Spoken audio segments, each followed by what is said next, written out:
여러분 안녕하세요. 한국어 마을 김지영입니다. 오늘은 여러분과 함께 한자와 한자어에 대해서 말씀을 나눠보려고 합니다. 한국 사람은 물론이고 한국어를 배우는 외국인들이 한국어의 어휘 실력을 늘려야겠다 라고 했을 때 탁 걸리는 게 한국어에 한자어가 많다는 사실입니다. 많아도 너무 많아요. 얼마나 많냐? 어떤 조사에 따르면 한국어에는 모두 50만 개가 넘는 단어가 있다고 해요. 그 중에서 한자어가 어느 정도 비중을 차지하고 있느냐? 어떤 사람은 뭐 70%가 훨씬 넘는다 이런 말을 하지만 70%는 조금 안 되고요. 제가 조사해 보니까 69.1%였어요. 너무 많죠, 그래도. 그러면 순수 한국어, 곧 토박이 말이라고 하는 고유어는 얼마나 되느냐? 25% 정도. 그리고 이제 뭐 서양 외래어 뭐 이런 것들이 한국어의 50만 단어를 구성하고 있는 것이죠. 그래서 한국어를 잘하려면 한국어 어휘를 많이 알려면 당연히 한자어를 많이 알아야 된다라고 하는 그런 결론에 도달하게 됩니다. 그래서 한자어를 공부해라. 특히 한자어는 고급 지식을 형성하는 단어들이 많다. 제가 논문을 쓰면서 대학교의 주요 전공 경영학, 경제학, 철학, 사회학, 법학 뭐 이런 전공에 가장 많이 쓰이는 교재의 전문 용어들 그 어종별 그걸 조사를 해본 적이 있습니다. 그랬더니 놀랍게도 한자어가 거의 모든 전공에서 90%가 넘어요. 그러면 중고등학교는 어떤가를 제가 한번 특강을 하면서 조사해 본 적이 있는데 중학교의 과학 교과서였어요. 거기에 뒤에 보면은 이제 찾아보기 색인이 있잖아요. 거길 조사해 보니까 약 85%가 한자어거나 한자가 들어가서 만들어진 말이에요. 그러니까 우리가 전문 영역에 대해서 공부하거나 아니면 고급 지식들, 지식과 관련된 것들을 익히려면 한자어를 모르면 안 된다. 이렇게 되는 거예요. 그래서 한국어를 잘하려면 한자어를 공부해라 이런 말을 많이 하는데 이게 말처럼 쉬운 일은 아니죠. 한자어 이게 어디 쉽게 하루아침에 공부할 수 있는 내용입니까? 한자어라고 한다면 어떻게든 한자가 들어가서 만들어진 말 아닙니까? 그러면 한자를 알아야 된다는 거예요. 한자를 알면 보다 쉽게 한자어를 공부할 수 있어요. 그렇지 않으면 한자어든 고유어든 외래어든 모두 그냥 똑같은 거예요. 모르면 사전 찾아봐야 되는 거예요. 그런데 우리가 한자를 공부하면 그 한자가 결합돼서 새로운 단어들을 막 많이 만드니까 그것을 보다 쉽게 공부할 수 있는 요건 하나를 우리가 갖추게 되는 것이죠. 그러면 외국인 학생들 입장에서 보면 한국어도 배우기 어려워 죽겠는데 한자까지 공부하라고요? 그런데 제대로 공부하고 싶으면 좀 더 빨리 더 많은 것을 하고 싶으면 한자를 공부해야 된다. 이렇게 말씀드리고 싶습니다. 그러면 한자는 어떻게 공부하느냐? 공부의 왕도가 어디 있겠습니까? 하나하나 알아가는 수밖에 없지요. 그래도 좀 남다른 방법은 없을까요? 어려운 공부 이왕 할 거라면 좀 재미있게 좀 쉽게 했으면 싶습니다. 그래서 우리 한국어 마을에서는 좀 색다르게 한자와 한자어 공부를 해보자 이런 제안을 드리고 싶어요. 그래서 한국어의 어원을 다루고 또 외국인들이 익히고 싶은 한국말을 다루는 김지영의 한국어 마을에서도 한자와 한자어를 다루겠다. 이 말씀을 드리면서 오늘 그 첫 시간으로 맛보기로 한 글자를 알아보도록 하겠습니다.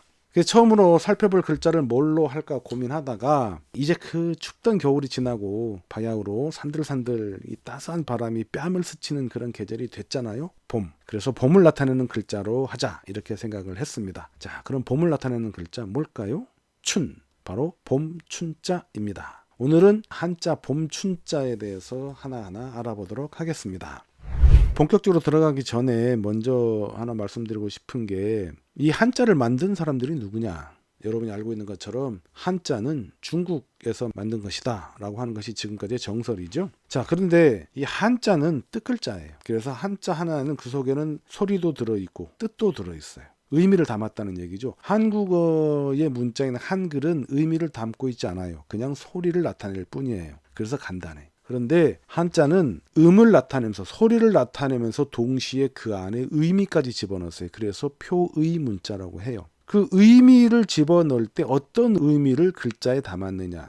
다시 바꿔 말하면 글자가 어떤 의미를 표상하느냐. 이것은 이 글자를 만들고 사용하는 사람들이 글자에 담고자 하던 의미. 다시 바꿔 말하면 세상과 사물을 보는 눈. 세상과 사물을 인식한 그 결과가 여기에 반영되어 있는 거예요. 그래서 우리가 한자를 공부한다는 것은 단순히 그 한자의 발음과 뜻을 아는 것에 그치지 않고 이것을 사용하던 사람들, 그것을 만들고 사용하던 사람들의 세상을 보는 눈까지도 우리가 알 수 있다. 그들의 세계관까지 짐작할 수 있다. 이렇게 되는 거죠. 그러니까 한자에는 그 시대 그것을 만들고 사용하던 사람들의 인식과 생활 방식과 역사와 이런 것들이 다 녹아 들어가 있는 거예요. 그래서 한자를 공부하면 되게 재밌어요. 오늘 우리도 이 춘자를 통해서 이 글자를 쓴 사람들이 봄을 어떻게 보고 인식해서 이 글자를 만들어냈는가 이것을 알아보겠습니다. 저랑 같이 하는 한자어 공부는 기본적으로 자원, 글자의 기원을 따져가면서 한다. 어떻게 보면 한자를 스토리텔링 해가면서 한다? 뭐 이렇게 얘기할 수도 있을 것 같아요. 먼저 한자 춘 보겠습니다. 가로획 3개, 그 다음에 위에서 왼쪽으로 꺾어 내려가는 세로획, 그리고 중간쯤에서 오른쪽으로 꺾어 내려가는 세로획, 그리고 그 밑에 태양을 뜻하는 날일자를 갖다 붙였어요. 이것이 춘자입니다. 그런데 이 봄을 표현한 글자는 처음에는 이 춘자가 아니라 지금 보여드리는 이 글자 둔자였습니다. 이 글자는 진을 치다, 진칠 둔자입니다. 그래서 군대가 주둔하다라고 할 때의 둔이죠. 이것이 원래는 봄이란 뜻이었어요. 또 이 글자는 둔 말고도 준으로도 읽을 수 있는데 준으로 읽을 때는 어렵다, 고생하다, 험난하다 라는 뜻을 가지고 있습니다. 그러면 이 글자는 최초의 갑골문 형태, 그 갑골문에는 어떻게 나타나느냐? 이 글자를 보면 가로로 짧은 획이 있고 그 아래쪽에서 위로 올라가는 세로 획이 있고 그 위쪽에서 뭔가 하나가 물방울처럼 맺히는 모양이죠. 이럴 때 이 가로로 그어진 획은 뭘 의미하느냐? 땅거죽을 의미하고 그 다음에 아래쪽에서 위로 뻗어 올라가는 세로는 새싹이 뿌리가 이렇게 땅거죽을 뚫고 올라가는 그 모양이고 그리고 그 위에 풀잎으로 맺히는 그런 모양입니다. 그러니까 이 글자는 땅을 뚫고 올라오는 풀이나 나무, 초목의 모습인 거죠. 자, 모양을 보니까 그렇게 쉽게 짐작이 되시죠? 그러다가 이 글자가 진치다, 군대가 주둔하다 이런 걸로 쓰여버렸어요. 그래서 이 글자를 대신해서 만들어진 글자가 바로 춘자입니다. 갑골문에는 보시는 것처럼 여러 가지 형태가 있습니다. 계속 갑골문 하는데 이 갑골문이 뭐냐? 갑골에 새긴 문자라는 뜻이에요. 그럼 갑골은 뭐냐? 갑은 거북이 배딱지, 거북이의 복갑이고요. 골은 소나 이런 큰 동물의 어깨뼈, 견갑골을 말해요. 그래서 복갑의 갑, 그 다음에 뼈의 골에서 갑골이라고 하는 것이에요. 뭐 어떤 사람은 거북이 등딱지에다 새겼다고 하는데 아니고요. 거북이의 등딱지, 등껍질을 불에 구워서 그것이 이제 금이 쫙쫙 가잖아요. 그 금 가는 걸 보고 이제 점괘를 쳐서 그 내용을 거북이의 배딱지에 날카로운 것으로 새겼다.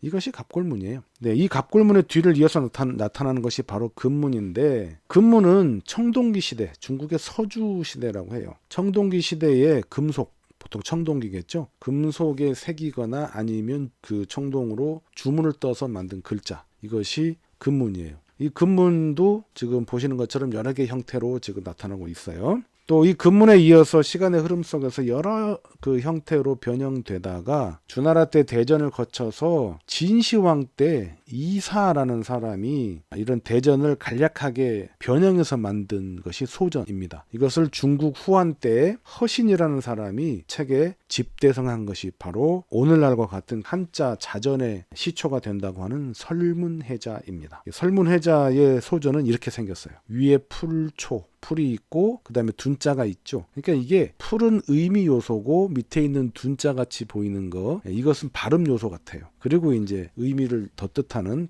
해, 이것을 넣어서 봄을 나타낸 것 같아요.